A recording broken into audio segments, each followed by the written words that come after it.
bienvenue, bienvenue à toi, bienvenue à toutes les personnes qui sont en train de nous rejoindre. Coucou Corinne. Je vais en quelques mots vite juste expliquer le concept de ce live. Donc, je me suis lancé un défi de 365 jours d'interview de femmes merveilleuses. J'en suis aujourd'hui à mon 106e jour avec toi, Ifa. Et donc aujourd'hui, le live, il va durer donc 20 minutes et on va parler de toi, de qui tu es, de qu'est-ce que tu fais et de comment est-ce que tu en es arrivé là. Donc on va procéder par étapes. Je vais d'abord te demander de nous dire un petit peu qui es-tu, Aïfa. Voilà, juste dans un premier temps, qui es-tu? D'accord. Bah, tout d'abord, je suis ravie d'être là avec toi et j'ai l'impression qu'on se connaît alors que je confirme à tout le monde qu'on se connaît pas du tout. C'est Oui, ça ce qui est effectivement, on ne magique se dans connaît tes pas. lives. Et je trouve ton défi extraordinaire parce que du coup, grâce à ton défi, je suis en train de faire le mien parce que mon défi aujourd'hui, c'est de commencer à m'exprimer sur les réseaux sociaux. Voilà, donc merci. Bravo. Bravo à toi. Voilà, c'est pour ça que je me suis lancée. Je me suis même pas posé la question est-ce que je suis une femme extraordinaire. J'ai dit je me lance et c'est tout. Génial. Alors, Merci. donc pour me présenter rapidement, donc moi, mon activité principale était la kinésithérapie et j'interviens aussi dans les universités en tant qu'enseignante vacataire. Mais depuis le 15 septembre, j'ai perdu mon travail suite à l'obligation vaccinale en France. Donc, j'ai arrêté d'exercer la kiné. Bien. Et Tant mieux. finalement, avec le recul, bah, j'ai découvert que c'était un énorme cadeau. Je découvre ça 6 mois plus tard, que c'était Excellent. un énorme cadeau, que c'est grâce à ça que j'ai osé changer de direction. Je me suis dit que j'aurais peut-être jamais eu le courage de quitter mon travail et faire ce qui m'inspire vraiment. Donc, grâce à ça, je suis en train de vivre une autre vie carrément en ce moment. Waouh, c'est Mm. génial. Et du coup, aujourd'hui, dans le concret, qu'est-ce que tu es en train d'expérimenter comme nouvelle vie? Alors, du coup, là, en ce moment, j'ai démarré une formation en coaching parce que pour moi, c'était une évidence que c'est ça ce que je veux faire pour la suite. Mhm. Et ce que je suis en train de faire aussi, je suis en train d'avancer de manière plus sérieuse, on va dire, sur un projet aussi qui me tient à cœur. Je suis en train d'écrire des livres de développement personnel pour les enfants. Donc, Waouh, je suis en train d'écrire des... Oui, ça aussi, c'est un défi. Je suis en train d'écrire des histoires pour les tout petits pour leur partager avec eux tous les outils de développement personnel qui m'ont permis moi-même à réaliser mes objectifs et surtout d'être heureuse au quotidien. Donc, tout ce qui est en train de m'aider et qui m'a aidé, je suis en train de le transmettre dans des histoires pour enfants. waouh, mais c'est génial. J'adore, j'adore. Et du coup, je fais ce projet avec les écoles, c'est-à-dire chaque année, je vais rencontrer une maîtresse et je lui explique un peu mon intention et ce projet. Et je lui propose de coécrire un livre avec moi parce que le but, Mhm. c'est un peu la particularité de mes livres. Tous mes livres sont coécrits avec des maîtresses, donc j'écris jamais seule. Parce que mon grand défi aussi, c'est d'introduire ces livres dans les écoles, de commencer Ça, à c'est important. introduire toutes ces notions de développement personnel dans les écoles pour les tout petits. Donc, je m'adresse vraiment aux 3-7 ans. Donc, le but, c'est de faire ça dans les écoles maternelles parce que je me dis que c'est la période cruciale parce que tout ce qu'on apprend avant l'âge de 7 ans, c'est ça ce qui va déterminer notre comportement, nos résultats et la qualité de notre vie. Donc, c'est pour ça, pour moi, c'est essentiel de le faire vraiment avec les tout petits. Waouh, c'est absolument fantastique. C'est la première fois que j'entends ça. Et moi, en tant que maman d'un petit garçon de 5 ans et étant moi-même dans le développement personnel, je suis ultra intéressée. Enfin, moi, ça m'appelle ce que tu fais en fait. Est-ce que déjà tu as déjà commencé, est-ce que tu as déjà des livres publiés ou pas? Parce que tu disais que tu vas dans les Justement, écoles et que tu coécris. Donc, oui, j'ai publié mon premier livre. Donc, grâce au fait que j'ai arrêté mon travail du kiné, ça m'a permis de publier mon premier livre. Donc, je l'ai publié au mois de janvier parce que je suis partie sur 2 séries de livres, Les secrets du bonheur et Les clés de la réussite. Parce que pour moi, c'est essentiel de trouver cet équilibre entre bonheur et réussite pour avoir une vie épanouie et inspirante. Du coup, j'ai sorti le premier livre de la série Les secrets du bonheur. Et le thème de ce premier livre, qui s'appelle Donnie veut vivre sur une autre planète, il est juste là. montre-nous. Ah, en plus, il est déjà édité, il est tout. Ah ouais, mais c'est génial. Oui, il est déjà sorti en fait. On peut le trouver partout sur Amazon, sur Fnac, partout. Et Génial. donc le thème de ce premier livre, c'est la gratitude. Et je me suis inspirée de la formation Activer le pouvoir de la gratitude de David Laroche pour essayer de transformer un peu ces enseignements dans ce livre. Et c'est ça, en fait, concrètement, c'est ça ce que je fais. J'essaye de prendre tout ce que j'apprends dans les livres et dans les formations et j'essaye, c'est pas évident, mais de les transformer en une petite histoire dans laquelle Ouais. l'enfant va pouvoir s'identifier pour pouvoir comprendre les concepts plus facilement, en fait. Et c'est génial. Et là, ce qui me vient, c'est que tu me parles donc de David Laroche, hein. Moi, je suis dans l'école de David Laroche aussi pour le coaching. J'ai déjà une formation de coach certifiante, mais voilà, j'avais envie de plus. Et un jour, la petite anecdote, c'est qu'un jour, on travaillait sur les émotions. Et en fait, j'ai expliqué à mon fils de 5 ans je lui ai expliqué sous forme d'une histoire et de Gremlins et quand il se mettait en colère, enfin voilà. Et c'est trop chou parce qu'en plus de ça, ils retiennent tellement Ben oui. bien à cet âge-là. Et puis des fois, il me dit, Maman, t'as sorti ton Gremlins pour me dire que j'ai sorti ma colère quand je me fâche avec lui. Enfin bref, non, c'est trop chou. Ah, mais je suis Oui, trop fan de. Et donc là, tu es sur un deuxième livre, si j'ai bien compris, hein. oui. Donc, le deuxième livre, c'est sur les clés de la réussite. Donc, c'est l'histoire elle s'appelle Faustine veut voler. Ben, je vous le dévoile, mais il n'est pas encore sorti. Waouh, on a trop de la chance. Donc là, c'est les clés de la réussite. Ce sera une Mhm. série aussi de livres. Donc l'idée de la première histoire, c'est une petite chenille qui a rêvé de voler parce qu'elle a vu d'autres, les oiseaux, les coccinelles qui volent. Et du coup, elle a eu ce rêve de voler. Elle s'est autorisée à avoir un grand rêve pour dire à l'enfant, tu as le droit d'avoir un grand rêve. Et quand elle a raconté son rêve à ses copines, les petites chenilles, bah, tout le monde s'est moqué d'elle. On lui a dit que c'est pas possible. Sois réaliste, t'as pas d'aile, comment tu vas faire?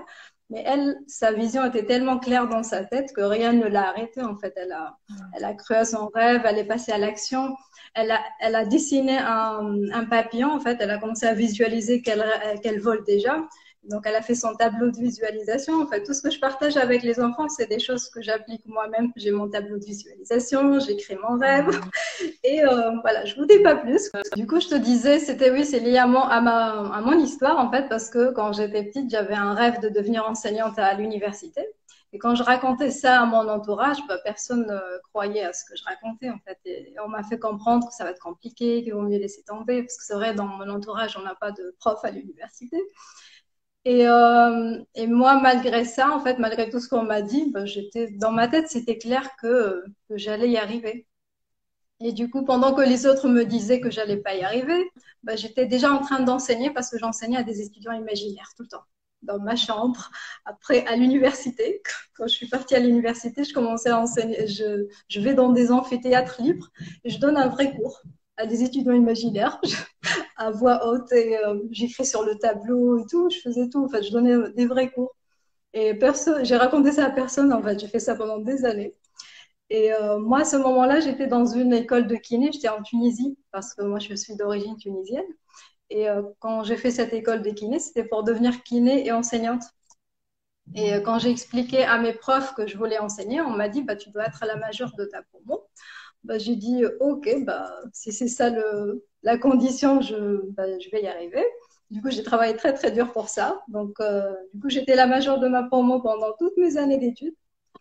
Et après, c'était la grande déception parce qu'à la fin, j'ai pas eu le poste qu'on m'a promis, juste parce que j'ai porté un foulard à ce moment-là, parce qu'on m'a dit, à ce moment-là, en fait, en Tunisie, c'était pas possible d'accéder à certains postes avec le foulard. Ça a changé maintenant, mais à l'époque, c'était comme ça. Mais ça m'a pas arrêté. Je me suis dit, ben, je vais continuer. Donc, je suis partie en France. C'est après que je suis partie en France à l'âge de 25 ans. Et là, c'était encore plus compliqué. Mais je me suis dit, bah, ça va le faire. Et j'ai passé un concours pour aller à l'université. Et là, quand j'ai passé le concours, il y a un prof super sympa qui m'a complètement éliminée du concours à la fin, malgré que je suis arrivée jusqu'à la fin. Il m'a éliminée et il a marqué sur son rapport, elle est incapable de poursuivre cette formation. Et le mot incapable m'a donné une énergie. D'ailleurs, je le Mhm. remercie aujourd'hui. Peut-être c'est un peu grâce à lui que je fais tout ce que je fais aujourd'hui. Et du coup, ce mot-là, bah, j'aurais pu, en fait, il aurait pu m'arrêter. Mais comme je sais, moi, que que c'est pas parce qu'on nous dit que c'est incapable qu'on est incapable. Au contraire, du coup, j'ai utilisé ce mot comme un tremplin. Et donc, ça m'a donné vraiment de l'énergie parce que j'ai tout fait après pour faire cette formation. Et j'ai enseigné avec un master. Et à la fin, j'étais vraiment épuisée. Je commençais à être épuisée. J'ai passé ma soutenance avec mon gros ventre. J'étais enceinte. Et du coup, j'ai eu la meilleure note en fait à ma soutenance de Master 2. Et quelques jours après, on m'a appelé pour me proposer un poste à l'université, alors que j'ai même pas postulé à la fin, parce que je pensais que il fallait encore faire d'autres choses. J'étais prête. Et là, mes étudiants imaginaires sont devenus de vrais étudiants, enfin. Et je me suis dit, on a un pouvoir créateur incroyable, parce que je me suis dit, mon imagination, elle s'est concrétisée dans la matière. Et je me dis, mais tout le monde a ce pouvoir. Et le plus beau, c'est que le prof, en fait, qui m'a dit que je suis incapable, je suis devenue sa collègue après. Et du coup, en fait, quand j'ai regardé mon histoire avec le recul, je me suis dit, moi, si j'ai réussi à avoir toute cette détermination, cette persévérance d'aller jusqu'au bout malgré tout, c'est parce que j'ai utilisé des outils de développement personnel que je trouvais dans les livres, dans les formations. Et moi, ma question, c'était toujours, mais pourquoi on ne nous apprend pas tout ça à l'école? C'était toujours ça ma question, parce que je me dis, mais pourquoi il faut galérer pour trouver ces informations? Parce que moi, c'est le fait de savoir que quand quelqu'un me dit que c'est impossible, il parle de ses propres limites. Ça me rassure et je me dis, tous ceux sont en train de me dire que je suis pas capable, c'est leurs propres limites, mais moi, je peux. Et le fait de savoir que quand tu as une vision, ça veut dire que tu as toutes les ressources en toi pour aller jusqu'au bout de cette vision. Pareil, je me dis, si j'ai eu cette vision, c'est pas par hasard. C'est pas mon voisin qui a eu cette vision, c'est pas ma sœur, c'est moi. En fait, ça veut dire que moi, je peux aller jusqu'au bout de cette vision. Et je me dis, si chaque enfant, on lui apprend ça dès le départ, rien ne pourra l'arrêter, en fait. Et c'est là où je me suis dit, pourquoi pas, en fait, commencer à faire. Pourquoi je me pose tout le temps la question, pourquoi on ne nous apprend pas ça à l'école? Et je me suis dit, pourquoi je ne ferais pas quelque chose, même une toute petite chose, en fait. Et faire ma part comme le petit colibri. Et c'est là où je me suis lancée dans ce défi. Non, mais écoute, c'est une épreuve de plus. Moi, je le vois comme un cadeau. Tu vois, c'est ton premier live sur Instagram et là, tu as vécu toutes les pires choses que tu peux vivre, c'est-à-dire les pertes de connexion, les décalages, les appels en plein milieu, les téléphones qui surchauffent. Tout. Et ça va, je me dis, je vais pouvoir raconter une histoire plus tard, dire voilà, malgré tout ça, on a réussi à faire le live et tout va bien. C'est exactement ça, je suis vraiment désolée. En tout cas, j'aimerais juste lire les commentaires parce que Sabrina qui nous a marqué que ton projet était vraiment génial. Lee qui confirme avec excellent. Et Sabrina qui redit quel parcours, tu es une battante. Et c'est vrai, je l'ai pensé moi aussi quand tu nous partageais justement ton parcours au niveau des études, d'abord en Tunisie, ensuite en France. Et cette force que tu as de rebondir voilà, de dire mais je vais y arriver parce que j'ai une vision, j'ai une grande vision, je sais où je vais. Donc c'est vraiment magnifique. Merci beaucoup en tout cas de nous le partager, Aïfa. Vraiment. Merci à toi. Et alors, bon, on va essayer d'écourter un petit peu parce que je voudrais pas te faire vivre encore des instants un peu pénibles, hein. Non, Mais pas du quand même, tout. ce que je te propose, c'est je vais quand même publier la vidéo et sous la vidéo, ce que je te propose, c'est vraiment de venir donc marquer tes coordonnées. Tu peux marquer les titres des livres, tu peux marquer ce que tu veux parce que comme ça permettra aux personnes qui vont arriver à voir un bout du live sans que ça saute trop puissent venir connecter à toi, puissent acheter tes livres s'ils sont intéressés. Moi, ça m'intéresse beaucoup d'ailleurs.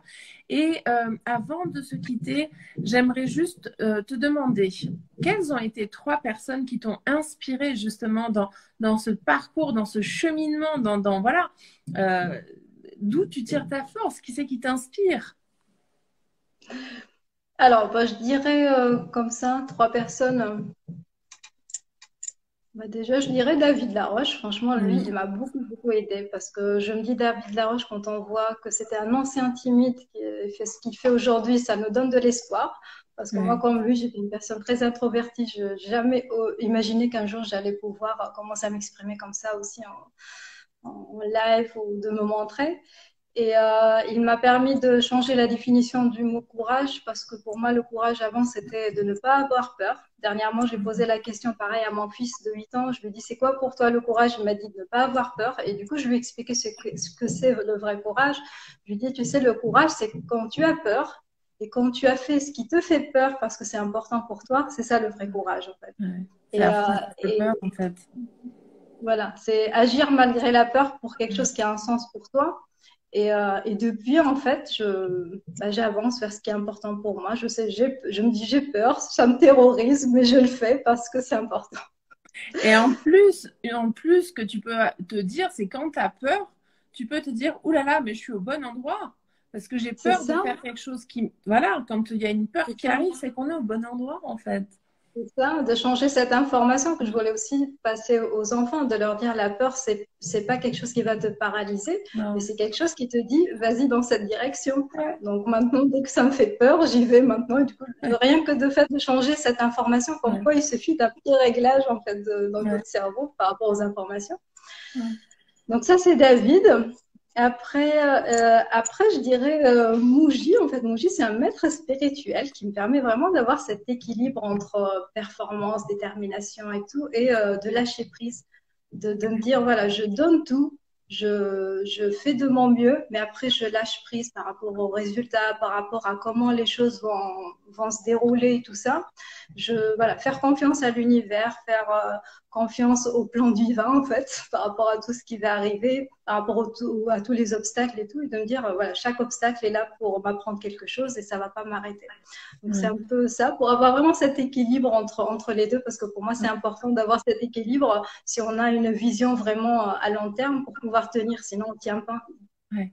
Sabrina qui en profite pour dire, mais en plus tu le fais tellement bien, je pense qu'elle parlait de d'affronter tes peurs ou en tout cas d'aller dans ce sens-là. Il me semble le commentaire est apparu quand on parlait de ça. Et Laurence qui nous dit, oui, maintenant quand j'ai peur, je fonce. Et c'est vrai en fait. Exactement. Ouais, c'est excellent parce que quand tu Si réfléchis c'est le comme seul message qui peut passer, c'est parfait. ouais, on est d'accord. Et pour cette troisième personne, alors, qui est-ce qui Alors, la troisième t'inspire? personne, c'est une personne qui m'inspire et que je profite pour la remercier parce que c'est mon propre coach. Cette année, j'avais besoin d'aide pour avancer et j'ai fait appel à un coach. Et Mhm. franchement, il m'a beaucoup aidé parce que je me suis rendu compte ce qui m'empêchait de me montrer, commencer à m'exprimer, passer mes messages, c'était cette peur du rejet, de me Ouais. dire peut-être je ne corresponds pas aux normes de cette société, peut-être ma différence va déranger certaines personnes. Donc, il m'a aidé à vraiment assumer mon unicité, ma différence, d'accepter qui je suis et de me dire, ah, c'est bon, là, je me montre avec l'intention de faire du bien, avec l'intention juste de passer mes messages et pas me poser trop de questions par rapport à ça. Et franchement, rien que aussi de faire ce petit réglage aussi avec lui, ça m'a permis de sauter le pas et de me dire, allez, on y va. Yes. Et quel est son nom du coup? Alors, c'est Fabrice Deporter. Excellent, merci. Je lui fais un coucou. Bah oui, et puis ce que tu pourras venir faire aussi, c'est mettre en commentaire si tu le souhaites les noms des personnes que tu nous as citées pour les faire découvrir à leur tour aussi, parce que moi je considère que toutes les personnes qui nous inspirent, bah, elles méritent aussi d'être mises en lumière en quelque sorte. C'est vrai. C'est Donc vrai. voilà. Je te remercie beaucoup, beaucoup, beaucoup, et je me réexcuse de tous les petits, voilà, hein, que l'on a Moi, vécu j'ai rien ensemble. vu en tout cas. Mais bon, on a survécu à ce live, tout On s'est a bien survécu passé. aussi. Ton projet est magnifique, Haïfa, vraiment, moi j'aime beaucoup. Je rappelle donc que tu écris des livres de développement pour enfants, de développement personnel pour enfants. Je fais des raccourcis, tu vois. Et Sabrina qui te dit, t'es merveilleuse, merci d'être toi. Voilà. Coucou à Sabrina, des gros bisous à tout le monde. Et puis, Laurence qui nous dit, voilà, trouver son pourquoi, ça m'a permis de sortir de ma coquille. Bravo, Haïfa, exactement. Ouais, bravo, bravo. Super. Merci beaucoup aux personnes qui sont restées en live malgré les petits contretemps, hein, de connexion, de décalage, etc. Merci beaucoup de nous soutenir, de soutenir Haïfa, de lui envoyer tous les petits cœurs, enfin de nous envoyer des petits cœurs. Et puis, bah, venez la retrouver sur ses réseaux. partager aussi pour que ça soit connu, que ses livres soient connus également, que son projet puisse prendre de l'ampleur.